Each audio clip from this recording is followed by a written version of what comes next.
I laugh when people are talking about energy transition, especially talking about the Kyoto Protocol or whatever, the climate change. And when we are talking as if we are in France or in the US. We have significant shortage and lack of electricity. And we seem to be adopting the same policy that UK, US, all those places that have electricity are adopting. For example, why should we adopt a policy of saying we want to merge the clean energy and the fossil energy at this time, the way France is saying that they are going to reduce fossil energy and increase their clean energy? We shouldn't do like that because we don't have electricity.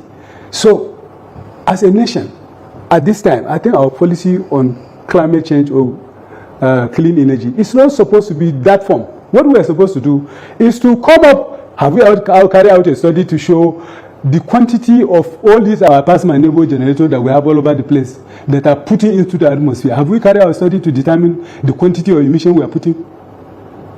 Wouldn't our policy be in such a way that once we expand our grid and remove those generators scattered all over the place, including all inside industries, what impact are we doing on the climate change? So we are supposed to have carried out a study to show the quantity of emission, and as we are expanding our grid, whether we are using gas or we are using hydro, what quantity of this reduction in atmosphere, including cutting of trees that we are doing because there is no electricity. Because people are using wood to actually to heat their houses when they need a rise. So this is the way we are supposed to do our policy. Me, I don't agree the current policy that we are doing, where we are emulating developed country, is the right way to do.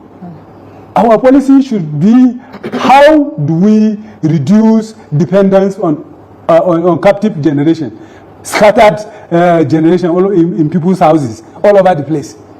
How do we reduce it? And as we are reducing it, what reduction of emission we are doing? But we are not doing like that. So I don't even agree the way we are approaching our energy transition. I don't agree. And I can tell you, most of those solar something that we are putting, they are not even sustainable. If you remember on this Abuja, this around the military barrack, about less than 10 years ago, it was powered by solar. Go there now. Are they there? You can't see them. So they are not sustainable. Wow. The only sustainable way of fixing, of doing solar homes and solar generation is you have to generate it and put it on the grid. Unfortunately, you cannot even generate solar and put it on the grid now because the grid is unstable. You have to stabilize it first.